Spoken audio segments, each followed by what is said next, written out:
नालायक निकम्मा, नाकारा कहीं का। मुझे तो शुरू से ही पता था ये किसी लायक नहीं है रमा तुम्हारा बेटा। देखा देखा, एक काम नहीं हुआ ना इससे।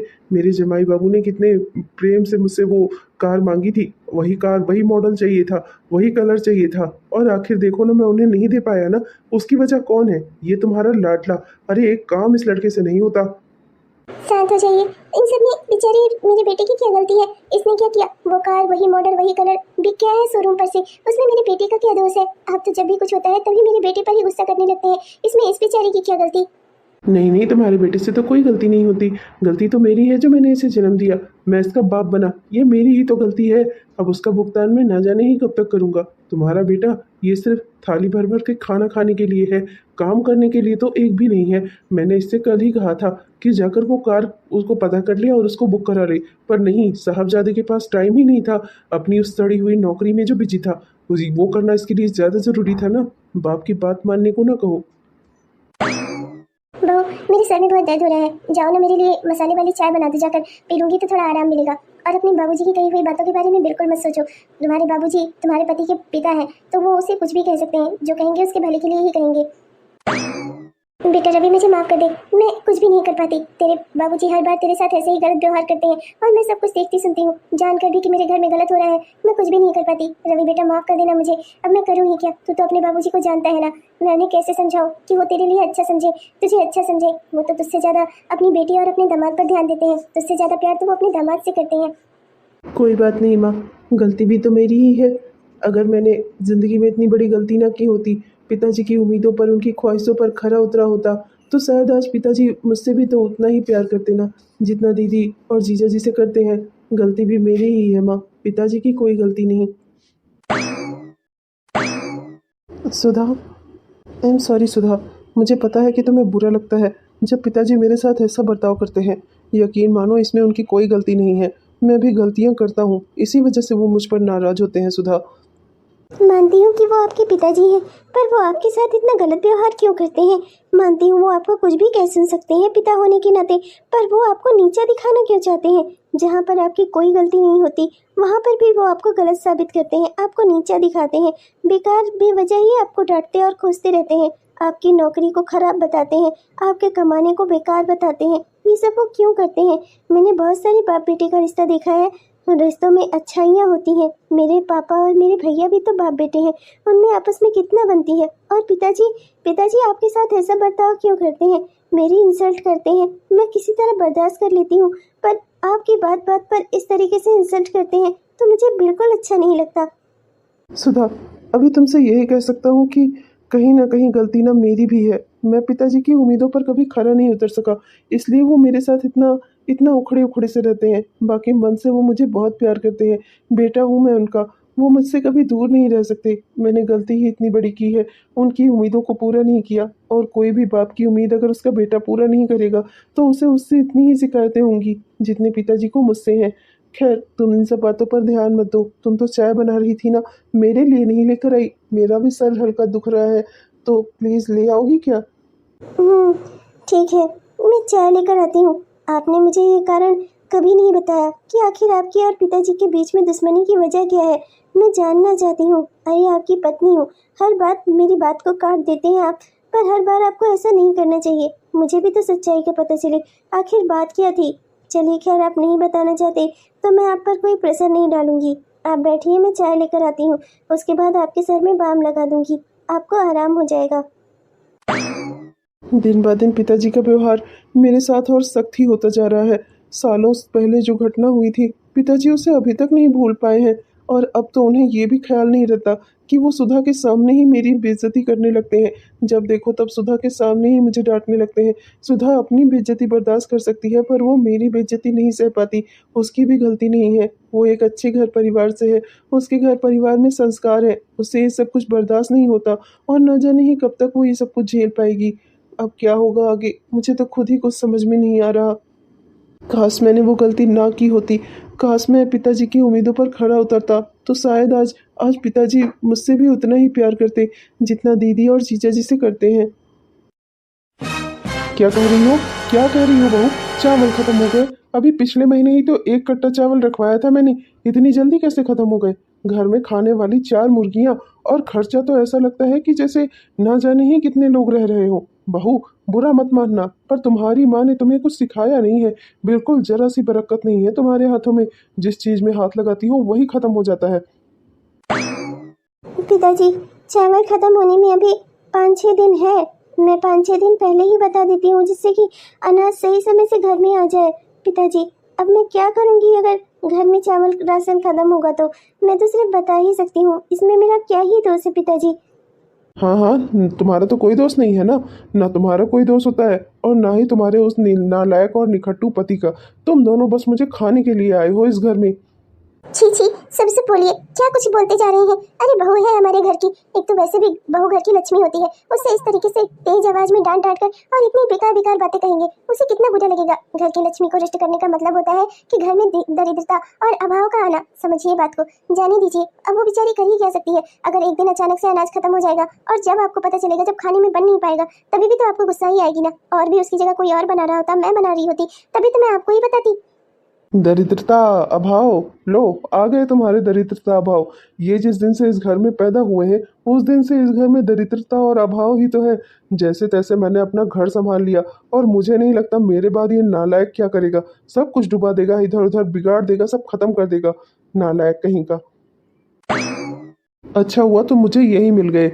वो जो हाईवे के पास वाला जो प्लॉट है ना, उसे मुझे बेचना है। उस पर तुम्हारी साइन चाहिए। तो उनका ये कागजात तैयार हो गए हैं, उन पर साइन कर दो। प्लॉट प्लॉट बेचना है आपको? पर क्यों? वो प्लॉट तो मेरे ससुर जी ने मेरे बेटे के नाम पर किया था ना। आपको क्यों चाहिए वो? आपके नाम पर जो है, अपना आप जिसको मन करे उसको दान दीजिए, पर जो चीज मेरे बेटे की है उस पर आप अपना हक कैसे जता सकते हैं? वो चीज मेरे ससुर जी ने मेरे बेटे को दी थी, आप उसे कैसे ले सकते हैं उससे? भूल रही हो तुम, तुम्हारे ससुर जी मेरे पिताजी भी थे। उन्हें लगा था कि मेरा बेटा भी मेरी तरह ही काबिल होगा। उन्हें क्या पता था नालायक निकलेगा ये एक नंबर का।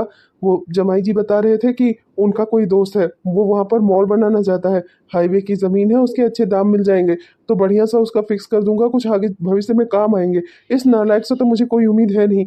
बेकार में ही वो जमीन पड़ी रहेगी, कल को कोई उस पर कब्जा वब्जा कर लेगा ना, तो सब खत्म हो जाएगा। और तू सुन रहा है ना, तुझे कागजात तैयार मिल जाएंगे, उन पर तू दस्तखत कर देना, समझा? नहीं, हर चीज नहीं, ये मैं बिल्कुल नहीं होने दूंगी। आज तक आप मेरे बेटे के साथ अन्याय करते आए, मैं सब कुछ सुनती और सहती रही, पर ये मैं नहीं होने दूंगी। मेरे बेटे का हिस्सा और मेरे बेटे के नाम पर जो जमीन है वो उसी की रहेगी। उसे मेरे ससुर जी ने मेरे बेटे को दी थी, आपको नहीं दी थी जो आप उसके मालिक बने फिर रहे हैं। आपका दामाद अगर मांग रहा है तो आप अपनी ओर से खरीद कर उसे कुछ भी दीजिए, पर जो चीज मेरे बेटे की है उसे मैं किसी को नहीं ले जाने दूंगी। समझ गए आप? आज तक आपने मेरे बेटे के साथ बहुत अन्याय किया है, कभी किसी चीज के लिए नहीं बोला मैंने, पर मैं ये नहीं होने दूंगी। आपकी वजह से आप चाहते हैं कि आप मेरे बेटे को एकदम एकदम गरीब बना दे, भिखारी बना दे, पर मैं ऐसा होने नहीं दूंगी। वो जमीन उसका हक है, उसका हिस्सा है। मेरे ससुर जी ने उसे उसके जन्मदिन पर दी थी, और मैं उसे आपको छीनने नहीं दूंगी। रमा, वो जमीन मेरे बाप की थी। बाप की संपत्ति पर हक होता है बेटे का, समझी? मेरे बाबूजी ने अगर खुश होकर इसके जन्म पर उस जमीन को इसके नाम कर दिया था जन्मदिन पर, तो उसका ये मतलब नहीं है कि ये उसका मालिक बन बैठा, समझी तुम? वो जमीन मेरे पिताजी की थी, उसके बाद मेरी ही है। बस इसके नाम पर उन्होंने कर दी थी, उसका ये मतलब नहीं है कि ये उसका मालिक हो गया या तुम उसकी मालकिन हो गई, समझी? वो जमीन मेरे पिताजी की है, और मैं उसे जहाँ चाहूँ जिसको चाहूँ उसको दे सकता हूँ। इस नालायक निखट्टू में अगर इतनी काबिलियत होती, तो क्या मैं इसे अपना बेटा मानकर इसके साथ खुशी खुशी ना रहता? तुम अच्छे से जानती हो ना, किसी की उम्मीदों पर खरा नहीं उतर सकता तुम्हारा बेटा। एक नंबर का नालायक है। वही कंपनी में जो घसीट घसीट कर नौकरी कर रहा है ना, प्राइवेट जॉब घसीट घसीट कर जिसमें दिन रात मरता रहता है, उसी के लायक है ये। और फिर इसको ज़रूरत ही क्या है, जब नौकरी भी इसने ऐसे सस्ती वाली थोड़े पैसों वाली कर रखी है, तो फिर ज़्यादा ज़मीन का क्या करेगा? मेरे भरोसे अमीर होगा तुम्हारा बेटा। बाप की संपत्ति पर अगर बेटे का हक होता है ना, तो आपकी पूरी संपत्ति पर मेरे भी बेटे का हक है। ये कहीं बाहर से नहीं आया है, आपने ही इसे पैदा किया है, और आपकी ये जमीन जायदाद हर चीज पर इसका अधिकार है। अगर मेरा बेटा कुछ नहीं बोलता, कुछ नहीं कहता, तो उसकी अच्छाइयों का आप नाजायज फायदा उठाएंगे। मैं ये हर चीज नहीं होने दूंगी। वो जमीन मेरे बेटे की ही है और उसी की रहेगी, समझे आप? मम्मी जी, बुरा मत मानिएगा, पर मुझे समझ में नहीं आता आखिर पिताजी को इतनी नफरत क्यों है इनसे। ये उन्हीं के बेटे हैं, फिर वो इनके साथ ऐसा बर्ताव क्यों करते हैं? एक एक चीज, एक एक रुपए, हर चीज का हिसाब लेते हैं इनसे, अपना काम करवाते हैं और पैसों का इतना हिसाब रखते हैं, एक भी रुपए इनकी ओर आने नहीं देते। ऊपर से हर पल इनकी बेइज्जती करते हैं, जब होता है तब इन्हें उल्टा सीधा सुनाते हैं। ऊपर से आज तो हद कर दी, अगर इनके पास कुछ है तो वो भी पिताजी से बर्दाश्त नहीं हो रहा है। एक जमीन का वो टुकड़ा भी उनसे देखा नहीं जा रहा है। अपने ही बेटे के साथ इतना दुर्व्यवहार क्यों? देखो बहू, तुम अपने मन में कोई गलतफहमी मत पालो बेटा। मैं तुम्हें सारी सच्चाई बता देती हूँ। क्या है ना बहू कि तुम्हारे पिताजी चाहते थे कि रवि पढ़ लिख कर डॉक्टर बने, पर रवि की साइंस में कोई रुचि ही नहीं थी और इसीलिए इसने साइंस स्ट्रीम को छोड़ दिया और आर्ट स्ट्रीम ले लिया। और तुम्हारे पिताजी को ये बात बिल्कुल रास नहीं आई। उसी दिन से वो अपने रवि से नाराज हो गए। उससे पहले तक वो रवि से बहुत प्यार करते थे, पर उन्हें लगता था जिस दिन रवि डॉक्टर बन जाएगा ना, उस दिन उनका नाम रोशन हो जाएगा। दुनिया जहान में लोग उन्हें डॉक्टर के पिता के नाम से जानेंगे। बहू क्या है ना कि अक्सर माँ बाप जो नहीं कर पाते ना, उसी का सपना अपने बच्चों के लिए देखते हैं। अब यही बात है बहू, इसीलिए वो नाराज रहते हैं रवि से। पर तुम चिंता मत करो बहू, आज नहीं तो कल वो ठीक हो जाएंगे। उन्हें समझ में आ जाएगा कि रवि उनका बेटा है और वो उनसे कितना प्यार करता है। रवि की छोटी सी जॉब से वो खुश नहीं है। उन्हें लगता है कि रवि अगर डॉक्टर बनता तो उसके पास मान सम्मान, रुपए, पैसे सब कुछ होता, इसीलिए वो रवि से नाराज रहते हैं। लेकिन बेटा अब कुछ जो भी है, मैं हूँ ना, मैं हूँ तुम दोनों के साथ। मैं ऐसा कुछ भी नहीं होने दूंगी जो तुम्हारे और रवि के साथ अन्याय हो। माँ जी मुझे माफ़ करिएगा, पिताजी की सोच गलत है। माता पिता अपने बच्चों से उम्मीदें कर सकते हैं, पर अपनी इच्छाओं को उन पर थोपना नहीं चाहिए। पिताजी की इच्छाओं पर अगर उनके पिताजी ने अपनी इच्छाएं थोपी होती, तो अगर वो चाहते कि उनका बेटा कुछ और बने तो पिताजी को कैसा लगता। इन्होंने अपनी ज़िंदगी तो आज़ादी से अपनी इच्छाओं पर जी, पर रवि जी के लिए ऐसा नहीं सोचते। क्यों ऐसा करते हैं पिताजी? आखिर क्यों नहीं समझते कि हर इंसान की अपनी इच्छाएं होती हैं, अपना बुद्धि और अपना विवेक होता है, उसी हिसाब से वो निर्णय लेता है। मैं तो खुश हूँ कि इन्होंने हिम्मत दिखाई और इतने माहौल में भी इन्होंने अपनी इच्छा अनुसार जो ये करना चाहते थे वो इन्होंने किया। मैं इनकी छोटी सी नौकरी में बहुत खुश हूँ माँ जी। पिताजी को आप समझाइए। आई एम सॉरी माँ, मैं सुधा की ओर से आपसे माफ़ी मांगता हूँ। क्या है ना कि जब भी पिताजी मेरी बेइज्जती करते हैं ना, तो वो उखड़ सी जाती है। शादी से पहले मैं ये सब कुछ बर्दाश्त कर लेता था, पर सुधा, उससे ये सब कुछ बर्दाश्त नहीं होता माँ। बेटा तू क्यों सारी बोल रहा है? सारी तो मुझको बोलना चाहिए कि मैं इस घर में कुछ भी सही नहीं कर पा रही हूँ। तुम्हारे और तुम्हारे पिताजी के बीच के विवाद को मैं आज तक सुलझा नहीं पाई। मुझे लगा था कि शादी के बाद तुम्हारी ये सब कुछ ठीक हो जाएगा, पर उसके बाद भी ये सब कुछ बढ़ता रहा। अब तो उन्होंने ये आलम कर दिया है कि तुम्हारी बेइज्जती तो करते ही है, बहू की भी इंसल्ट करते हैं। मैं कुछ कर ही नहीं पाती, बस अपनी आंखों से ही ये सब कुछ देखती रहती हूँ। पर अब इतनी भी अंधी नहीं हो जाऊंगी कि मैं अपने बेटे का हक हिस्सा भी उन्हें छीन ले जाने दूंगी। ना तो आज के खाने में कोई स्वाद था, ना ही आज की चाय में कोई स्वाद था। बहू, तुम्हारे हाथों के खाने और चाय को होता क्या जा रहा है? तुम्हारे हाथों से स्वाद ही गायब होता जा रहा है। या अपने उसी नालायक निकट्टू पति की तरह तुम भी बेकार होती जा रही हो। इस घर में तो बस सब रहना चाहते हैं खाना खाने के लिए। सबको बस सिर्फ खाना चाहिए इस घर में, करने को किसी को कुछ ना कहो। एक काम नहीं होता किसी से। तुम भी अपने पति की तरह होती जा रही हो, नालायक निकम्मी। तुम्हारे माँ बाप ने तुम्हें कुछ सिखाया नहीं? हाँ, तुम्हारी माँ शकुंतला देवी और तुम्हारे पिताजी भवानी जी, उन्हें कुछ समझ में नहीं आ रहा था। बेटी की शादी करनी थी तो उसे कुछ सिखा भी देते, ऐसे ही भेज दिया मेरे घर में। अरे मैं तो तुम जैसी को कभी ब्याह कर इस घर में लाता ही ना बहू बनाकर, पर करूं क्या? तुम्हारे खानदान के बारे में, तुम लोगों के बारे में सब जानता था, पर करूं ही क्या? बेटा ही मेरा नालायक निखट्टू था। तुम जैसी ही तो बीवी मिलती उसे। पिताजी आपसे हाथ जोड़कर निवेदन है, मुझे जो दिल कहे वो कह लीजिए, पर मेरे मम्मी पापा को बीच में मत लाइए। उनकी कोई गलती नहीं है। ओह, तो अब तुम मुझे बताओगी कि मुझे क्या कहना है क्या नहीं कहना है? तुम्हारे माँ बाप वो बड़े इज्जतदार लोग हो गए। मैं नहीं जानता कि कैसा खानदान है उनका। अब मेरा बेटा अगर नालायक और निकम्मा ना होता तो उसके लिए मैं क्या तुम जैसे खानदान से रिश्ता करता उसका? हाँ, अब तुम मुझे सिखाओगी कि मुझे किसे क्या कहना है क्या नहीं कहना है? हाँ, तुमसे सीखूंगा मैं, तुम जैसे खानदान वाले लोगों से। दो कौड़ी के लोग, दो कौड़ी का खानदान। अब मेरा बेटा नालायक ना होता तो क्या तुम्हें अपने घर की बहू बनाता मैं?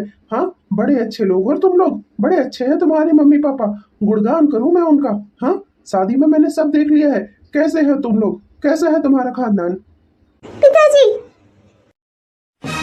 ये सब आप क्या बोल रहे हैं, क्या कह रहे हैं? आप जरा से सोच भी नहीं रहे हैं। बहू की इतनी बेइज्जती कर रहे हैं। मैं अभी बाहर से आ रही थी, देखा मैंने, मोहल्ले के लोग सुनकर जा रहे हैं कि आप अपनी ही बहू को किस तरह से डांट रहे हैं। बाहर तक सुनाई दे रहा है। इस तरीके से कोई अपनी बहू के साथ पेश आता है जैसे आप पेश आते हैं इसके साथ? हाँ, और उसके घर वालों को, उसके खानदान को इतना बुरा भला क्यों बोल रहे हैं? आखिर उसने ऐसा क्या कर दिया है? हाँ, और अगर कोई बात थी तो आप मुझसे कहते। सीधे तौर पर मेरी बहू को डांटने वाले आप होते कौन है? मैं हूँ इस घर का मालिक, समझी तुम? इस घर का मालिक हूँ मैं, और मेरे साथ अगर कोई जरा सी बदसलूकी करेगा तो उसे ऐसे ही बेइज्जत होना पड़ेगा, ऐसे ही डांट खाएगा वो। फिर चाहे तुम हो, तुम्हारा बेटा हो या तुम्हारी बहू हो। मेरी बेटी और मेरे जमाई जी को देखो कितना मेरा ख्याल रखते हैं, और एक तुम लोग हो, मेरा परिवार होकर भी मेरा अपने नहीं हो तुम लोग। ऐसी कौन सी बदसलूकी कर दी है मेरी बहू ने आपके साथ? हाँ, सही समय से जब होता है तब आपको चाय नाश्ता घड़ी की सुइयां देख देख कर देती है ये। जब चाय चाहिए चाय दे, जब नाश्ता चाहिए नाश्ता, खाना पीना सब कुछ दिन रात इस घर के कामों में लगी रहती है। और आप कह रही हैं कि ये शिकायत का मौका दे रही है आपको, ये आपकी बेइज्जती कर रही है। हाँ, जब होता है तब मेरी बहू को मेरे बेटे को जो बातें हैं तो सुनाते हैं, ऊपर से गलती भी इन्हीं लोगों की है। बहुत हो गया, बहुत बर्दाश्त कर लिया मैंने। अगर आप इस घर के मालिक हैं तो मैं भी इस घर की मालकिन हूँ, समझे आप? ये घर अकेले आपका बनाया हुआ नहीं है, मैंने भी मेहनत से इस घर को खड़ा किया है। मुझे एक बार इस घर से हटा कर तो देखते, तब समझ में आ जाता। आज ये जो आपका परिवार बना हुआ है ना, बेटी बेटा जिस पर आप बहुत नाच कर रहे हैं, ये सब कुछ ना मेरी वजह से है, समझे आप? रमा, अपने बेटे के लिए तो मुझसे झगड़ा कर रही हो, भूलो मत पत्नी हो मेरी तुम, समझी? घर तुमने बनाया है, ये किया है, वो किया है। अरे इन लोग मेरा सम्मान क्यों ना करे भला? इस घर का खर्चा मैं संभालता हूँ। और वैसे भी जैसे अभी तक अपने नालायक बेटे उसकी बीवी को पालते आया हूँ, आगे उसके बच्चों को भी मैं ही पालूंगा। इसमें क्या इतनी औकात है जो अपना घर परिवार चला सके? तो अगर मुझसे कोई मेरी कोई इच्छा है तो मुझसे कोई बदसलूकी क्यों करे? जो मैं जैसा कहूँ उसे वैसा ही करना होगा। और मेरी सेवा करना ना इन लोग की मजबूरी है, मजबूरी, ख्वाहिश नहीं है इनकी, ये मैं अच्छे से जानता हूँ। और अगर अब तुमने अपने बेटे के लिए मुझसे बहस की ना, तो तुम तीनों को इस घर से निकाल दूंगा मैं। बैठना इसी निखट्टू के भरोसे, जो अपनी बीवी को नहीं पाल सकता वो तुम्हें क्या पालेगा, समझी तुम? बस करिए पिताजी, बस करिए। आज तक आप मेरी बेइज्जती करते थे, मैं सह लेता था। मेरी पत्नी सुधा से दिन रात काम करवाते थे, उसे तरह तरह की बातें कहते थे, मैंने सब कुछ सुना। पर अब हद हो गई है पिताजी, मोहल्ले वालों के सामने भी आप मेरी पत्नी का अपमान करने लगे हैं। चाहे कुछ भी हो जाए पिताजी, अपना अपमान मैंने सह लिया, पर अपनी पत्नी और अपनी माँ का अपमान मैं बिल्कुल नहीं सहूंगा। भले ही मैं आपके बराबर काबिल नहीं, पर मैं इतना भी निकम्मा और नालायक नहीं जो अपने परिवार का खर्चा ना उठा सकूं। मेरे लिए मेरा खर्चा और मेरी पत्नी का खर्चा उठाना मुनासिब है पिताजी। आपने आज तक हमारी बहुत सहायता की, पर अब हमें यहाँ पर नहीं रहना। तो धमकियां किसे दे रहा है? चला जा जहाँ जाना हो, मुझे अच्छे से पता है। कहाँ रह पाएगा तू? तेरे पास इतनी औकात नहीं है जो अपना घर परिवार का खर्चा चला सके। एक दिन रोता बिलखता हुआ यहीं आएगा। जा, चला जा मेरी नजरों के सामने से। तुझे क्या लगता है मेरा इकलौता बेटा है, तेरे चले जाने से मुझे बड़ा अफसोस होगा? ये मत भूल, मैंने एक बेटी भी पैदा की है, मेरे जमाई बाबू भी हैं, वो आकर मेरी सेवा देखभाल कर लेंगे। कोई जरूरत नहीं है तुम दोनों की, चले जाओ यहाँ से। माँ, मैं आपको लेकर कहीं नहीं जा सकता। मैं सुधा को लेकर यहाँ से जा रहा हूँ, क्योंकि मैं नहीं चाहता कि पिताजी इस उम्र में अकेले हो जाएं। कौन उनका कितना साथ देगा ना माँ, ये पिताजी से बेहतर मैं समझता हूँ। इसलिए आप पिताजी के साथ रहो, मैं और सुधा हम अपनी जिंदगी अलग काट लेंगे माँ। नहीं मेरे लाल, अगर तू निकम्मा है, नालायक है, तो भी तू मेरा बेटा है। तेरी हर गलती का, तेरी हर बर्बादी का जिम्मेदार ना सिर्फ और सिर्फ मैं हूँ, इसलिए मैं भी तेरे साथ जाऊंगी। अगर तू नमक रोटी खिलाएगा ना तो मैं उसे भी खुश रह लूंगी बेटा। अगर तेरी सारी गलतियों की जिम्मेदारी मेरी है ना तो भी ठीक है, मैं अपनी सारी जिम्मेदारियां लेती हूँ। नहीं रहना मुझे तेरे बाबूजी के साथ। वैसे भी इन्हें अपनी बेटी, अपने दामाद पर बड़ा गुरूर है बेटा, इतना गुरूर है कि इन्हें अपनी पत्नी और अपना बेटा तक दिखाई नहीं देता। मैं चाहती हूँ ये अपने गुरूर में खुश रहे, अपने घर परिवार में खुश रहे। मैं अपने बेटे के साथ ही रह लूंगी, अगर तुझे कोई ऐतराज ना हो तो। मिस्टर दुर्गेश सिंह, आपको अपनी धन दौलत पर, अपने पुरखों की कमाए हुए पैसे पर, अपनी बेटी पर, अपने दामाद पर, सब पर बहुत गुरूर है। भगवान आपका ये गुरूर बनाकर रखे। आपको अपनी जिंदगी में मेरी कोई जरूरत नहीं है। जब आप मुझे अपनी पत्नी नहीं मानते, आपके हर फैसले में आधा फैसला मेरा होना चाहिए, पर ऐसा हरगिज नहीं है। आपको हर चीज में लगता है कि सब कुछ आपका बनाया हुआ है। इस घर के मालिक आप अकेले है ना, तो इस घर में भी आप अकेले रहिए। मैं अपने बेटे के साथ नमक रोटी खाकर भी खुश रह लूंगी। नहीं चाहिए मुझे आपका ये महल। मैं अपने बेटा बहू और उनके परिवार के साथ हमेशा खुश रहूंगी। आप भी अपनी बेटे और दामाद के साथ खुश रहिए। भगवान आपका गुरूर कायम रखे। चलो बेटा। हाँ हाँ, जाओ जाओ तुम लोग, चले जाओ यहाँ से। मुझे किसी की जरूरत नहीं है। मेरे पास मेरा रुपए पैसा धन दौलत है, इतना बड़ा घर है, मेरे पुरखों को बनाया हुआ सब कुछ है, मेरी बेटी और मेरा दामाद है। नहीं जरूरत है तुम जैसे नाकाबिल लोगों की। मेरे दामाद बाबू कितने बड़ा बिजनेसमैन है, कितना बड़ा बिजनेस करते हैं वो, और ये नालायक है, एक कंपनी में नौकरों की तरह खिस रहा है अपनी जिंदगी। फोटोग्राफी करने चला था ना, न घर का हुआ न घाट का, ऊपर से ये। इसे बजाय रमा समझाने को, तो रमा भी अपने बेटे की ओर से ही बोल रही है। अगर ऐसा ही ना करती ना तो इसका बेटा इतना बर्बाद ना निकलता। शुभांगी बेटा, तुम तो अच्छे से जानती हो मैं बासी खाना नहीं खाता, तो सुबह का बचा हुआ खाना मैं शाम को कैसे खा सकता हूँ भला? तुम्हें अगर कहीं जाना है तो खाना बनाकर रख कर जाओ। और तुम तो अच्छे से जानती हो मैं नौकरों के हाथ का खाना बिल्कुल नहीं खाता, मुझे नौकरों के हाथ का खाना बिल्कुल नहीं पसंद। तो इसलिए कहीं भी निकलना है ना तो उससे पहले खाना बना कर जाओ। पिताजी, वो सुबह का ही बनाया हुआ तो खाना है। हमारे घर में इतने खाने की खपत ही नहीं हो रही है, तो ज्यादा खाना बनाना ही क्यों। और ताजा बासी क्या होता है, सुबह बनते ही उसे ठंडा करके मैंने फ्रिज में डाल दिया था। अब जब कोई रात को खाने वाला ही नहीं है तो वही खाना चल जाता है। हमारे यहाँ 2 टाइम का खाना कभी नहीं बनता पिताजी। ये सब गलत हरकतें हैं, ये सब नहीं करनी चाहिए। ताजा खाना खाना चाहिए, उससे शरीर निरोग रहता है। और मैं तो ताजा खाना ही खाता हूँ। मुझे तो ताजी सेकी हुई रोटियां ही खाना पसंद है, इसलिए तुम मुझे खाना खिलाने के बाद ही कहीं जाना। पर पिताजी। जी पिताजी, ये अभी बना देगी, आप जाइए, आप आराम करिए। क्या जरूरत थी तुम्हें पिताजी को हाँ करने की? हाँ, अब मैं क्या उन्हें ताजी रोटियां सेक कर खिलाती फिरूंगी? और मुझे जो काम था बाहर सहेलियों के साथ, मुझे रीना की बर्थडे पार्टी में जाना था और तुम्हें भी तो मेरे साथ पार्टी में चलना था। अब मैं रोटियां सेक कर पिताजी को खिलाऊं या पार्टी में जाऊं? जब से पिताजी यहाँ पर आए हैं मेरी तो पूरी सोसाइटी ही खत्म होती जा रही है। मैं बिल्कुल सोशलाइज्ड ही नहीं रह पा रही हूँ। पिताजी को हमेशा बस खाना खाना की पड़ी रहती है। सुबह तो ताजा खाना चाहिए, चाय नाश्ता ताजा चाहिए, सब कुछ ताजा चाहिए पिताजी को। ना जाने भाभी इन्हें कैसे झेलती रही होंगी। मैं तो 3 दिन में ही परेशान हो गई हूँ। अरे यार जान, चिंता क्यों करती हो? तुम ही ऐसा पागलपन करोगी तो फिर और क्या होगा। तुम्हारा भाई, तुम्हारी माँ और तुम्हारी भाभी सब तुम्हारे पिताजी को छोड़ गए हैं। धीरे धीरे करके इस बुढ़े के साथ अच्छा व्यवहार करो। एक दिन ये अपनी सारी प्रॉपर्टी ना तुम्हारे नाम पर कर देंगे। आखिर तुम इनकी इकलौती लाडली बेटी जो हो, और इस समय तो तुम इकलौती हो गई हो कि तुम्हारा भाई भी अपने घर छोड़कर जा चुका है। तुम्हारे पिताजी तुम्हारे भरोसे यहाँ पर आए हैं। उनका भरोसा जीतो, उन्हें इतना प्रेम और सम्मान दो ना कि वो खुशी से सब कुछ तुम्हारे नाम पर कर दे। बुढ़ा पहले तो पैसे ही दे रहा था, अब घर जमीन जायदाद भी दे देना तो बात बने फिर। इसीलिए मैं कह रहा हूँ अभी उससे पंगा लेने की कोई जरूरत नहीं। एक बार सब कुछ सेट हो जाए ना, फिर तुम्हारे जो दिल में आएगा सो करना उनके साथ। मैं नहीं बोलने वाला, तुम्हारे पापा है, तुम चाहो रखो चाहो निकाल देना घर से। जितना पिताजी मुझसे काम कराते हैं ना, मेरा तो दिल कहता है कि मैं इन्हें मारकर एक दिन में ही घर से निकाल दूं। है मेरे पिता, पर इतना काम करके भला कौन सी लड़की खुश होगी दुनिया में? मैं भी खुश नहीं होती। बस करूंगी क्या, मजबूरी है।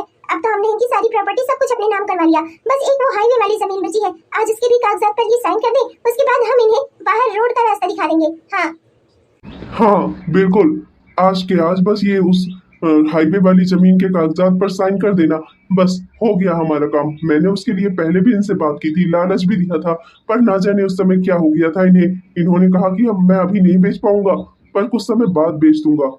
चलो फिर, उस समय जो नहीं हो पाया ना वो अब हो जाएगा। दिक्कत की क्या बात है, आज की आज वो जमीन हमारी हो जाएगी। उसके बाद मैं पिताजी को इस घर से निकाल दूंगी। जाए अपना जहाँ मन करे, जिससे मन करे ताजी रोटियां सिकवा सिकवा कर खाए उससे। पहले तो मुझे कभी इतनी प्रॉब्लम नहीं हुई। पिताजी के साथ मैं बहुत ही अच्छे से अपने घर में रहती थी, क्योंकि उस समय मेरी माँ थी ना इनके इस तरीके के जुल्म और अत्याचार सहने के लिए मैं बची रहती थी। पर अब न माँ है न भाभी, और सब कुछ मेरे ऊपर आ गया है। हाँ तो फिर चलो अपने प्लान को कामयाब करो, जगाओ बुढ़े को। पापा, ओ मेरे प्यारे पापा, उठिए ना पापा, मुझे ना आपसे एक बहुत जरूरी बात करनी है। अरे बेटा, जमाई बाबू, आप दोनों क्या बात करनी है बेटा? क्या हुआ, क्या चाहिए क्या तुम्हें? पापा, वो ये ना अपना बिजनेस बढ़ाना चाहते हैं, अपने बिजनेस की दूसरी ब्रांच खोलना चाहते हैं, तो उसके लिए ना कुछ पैसों की जरूरत थी। तो पापा वो हाईवे वाली जमीन थी ना आपकी, आप उसे बेचकर इन्हें कुछ मदद कर दीजिए पापा। ये या फिर आप वो हाईवे वाली जमीन इन्हें दे दीजिए, ये अपना वहीं पर अपना बिजनेस की दूसरी ब्रांच खोल लेंगे। अच्छा, जमाई बाबू अपना बिजनेस बढ़ाना चाहते हैं, ये तो बहुत ही अच्छी बात है। आपकी काबिलियत तो मैं शुरू से ही पहचान गया था जमाई बाबू। धन्य है आपके मम्मी पापा जिन्होंने इतने अच्छे और संस्कारी बेटे को जन्म दिया। वरना आजकल तो बेटों को चाहे जितना शिक्षा और संस्कार दो, बनते वो वही हैं जो उनका दिल करता है। अरे लेकिन पायल बेटा, तू तो अच्छे से जानती है ना, वो जमीन मेरे नाम पर नहीं है, तेरे भाई के नाम पर है। और तेरी माँ उस जमीन को हरगिज नहीं बिकने देगी। मैंने उस बार भी उससे बात की थी, पर वो देने को तैयार ही नहीं हुई थी। एक बार पहले भी जमाई बाबू का कोई दोस्त था जो वो जमीन खरीदना चाहता था। मैं भी चाहता था कि उस जमीन को बेचकर बुढ़ापे के लिए कुछ पैसे सिक्योर कर लूं, पर तुम्हारी माँ ने वो जमीन बिकने ही नहीं दी। अड़ गई थी एकदम, जो मेरे बेटे के नाम पर है वो कुछ भी नहीं बिकेगा ये कहकर। अरे पापा, तो इससे क्या होता है? जमीन तो दादाजी की थी ना, दादाजी के बाद आपकी होनी चाहिए थी, फिर आप जिसे थे उसे मिलनी चाहिए थी। ये क्या बात हुई कि दादाजी से सीधे भाई को मिल गई? पापा कोई तो जुगाड़ होगा ना। देखिए ना, ये कितनी उम्मीद के साथ आपके पास आए हैं। जमाई बाबू, मुझे आपकी काबिलियत पर कोई शक नहीं है, पर सच यही है, वो जमीन मेरे नाम पर है ही नहीं, तो मैं उसका सौदा कैसे कर सकता हूँ? मेरे नाम पर जो कुछ भी था मैंने वो सब कुछ आप लोगों को दे दिया है। अब मेरे पास भी कुछ नहीं बचा है। वो जमीन तो मेरे बेटे रवि के नाम पर है, और जब तक रवि वहां पर सिग्नेचर नहीं करेगा ना उसे बेचने के लिए, उससे वो जमीन कोई नहीं ले सकता। तो मतलब कि तुम्हारे पास अब कुछ भी नहीं बचा है बुढ़े? तो अब तुम निकल जाओ यहाँ से। जब तुम्हारे पास हमें देने के लिए कुछ नहीं है तो क्या तुम्हें फ्री में बिठा बिठा कर खिलाएंगे हम? रोज दोनों टाइम ताजी ताजी रोटियां चाहिए तुमको, ताजा खाना चाहिए। गजब के नखरे हैं तुम्हारे। ना जाने वो भाभी जी कैसे झेलती थी तुम्हें, ना जाने माँ जी ने कैसे झेला तुम्हें पूरी उम्र। हमारे लिए तो बस अब टर्न हो गया। वैसे भी जब तुम्हारे पास कुछ है ही नहीं, जब सेवा करने पर भी कोई मेवा नहीं मिल रहा है, तब तुम्हें यहाँ रख कर ही क्या करना है? जाओ, निकल जाओ यहाँ से। ये हमारा घर है, समझे आप? जमाई बाबू, ये क्या कह रहे हैं आप? बेटी देखो ना, जमाई बाबू क्या कह रहे हैं, कैसे उल्टी सीधी बातें कर रहे हैं, मेरा अपमान कर रहे हैं। ये तुम कुछ कहती क्यों नहीं? वो क्या कर रहे हैं पापा, ये सब कुछ छोड़िए। आप क्या कर रहे हैं ये सोचिए। बेटी के घर में आकर पड़े हैं, यहाँ का रोटियां तोड़ रहे हैं। देखा है कोई दूसरा बाप अपने जैसा? हाँ चलिए, अगर आपको कुछ नहीं आता ना तो मैं ही आपको सिखा देती हूँ। चले जाइए यहाँ से। वाह बेटा वाह, तुमने मुझे अच्छा सबक सिखाया। तुम्हें और जमाई बाबू को लेकर कितनी बार मैं अपने परिवार तक से लड़ गया, तुम्हारी माँ से लड़ गया, तुम्हारे भाई और भाभी तक से लड़ गया, और आज तुम लोगों ने मेरे साथ इतना गलत व्यवहार किया। हाँ, जो हो गया सो हो गया पिताजी। मैं भी तो आपकी बेटी थी, आपको मुझे तो सब कुछ देना ही चाहिए था। मेरा भी तो अधिकार था हर चीज पर, है कि नहीं? चलिए ससुर जी, अब इज्जत के साथ विदा लीजिए हमारे घर से। Bye bye. आज तक आपकी रोका टोकी हमने बहुत बर्दाश्त कर ली। मेरी पत्नी को बोलते थे कि ज्यादा लड़कियों को किटी पार्टी नहीं करनी चाहिए, सहेलियों के साथ घूमने नहीं जाना चाहिए, घर गृहस्थी पर ध्यान देना चाहिए। इतना रोक टोक तो अपनी बीवी के लिए कभी मैंने नहीं लगाई जितना आप अपनी बेटी के लिए लगा रहे थे। अब चलिए जाइए यहाँ से, हम भी अपनी जिंदगी आजादी से जीना चाहते हैं। सुबह शाम ताजा खाना खाएंगे, नाश्ता ये खाएंगे, खाना वो खाएंगे। इसमें चीनी ना डालो, उसमें नमक ना डालो। गजब की नौटंकी है तुम्हारी। तुम ना अकेले रहने ही लायक हो ससुर जी। चलो जाओ यहाँ से अब। ये क्या हालत कर ली आपने अपनी? मैंने आपको कितना समझाया था कि चाहे कुछ भी हो जाए हमेशा अपना ख्याल रखिएगा, और ये क्या दशा कर ली आपने? मैं आपको कभी बिस्तर तक पर लेटने नहीं देती थी और आप यहाँ हॉस्पिटल तक पहुँच गए। माँ, हॉस्पिटल का बिल मैंने भर दिया है, डॉक्टर से बात हो गई है, 2 दिनों में वो बाबूजी को डिस्चार्ज कर देंगे। मुझे अब कहीं नहीं जाना, मुझे यहीं मर जाने दो। मैं अपने कर्मों का ही भुगतान कर रहा हूँ। मैं अपने परिवार में रहने लायक ही नहीं हूँ। मैंने अपने बेटा, अपने बहू, अपनी पत्नी के साथ कितना दुर्व्यवहार किया, कितना गलत समझा तुम लोगों को, और जिस पर विश्वास किया उसने ही मेरे साथ विश्वासघात किया, सब कुछ मुझसे छीन लिया। मेरा घर, परिवार, रुपए, पैसे, धन दौलत, सब जिन चीजों पर मुझे अहंकार था ना, आज मेरे पास उनमें से एक भी नहीं बचा है।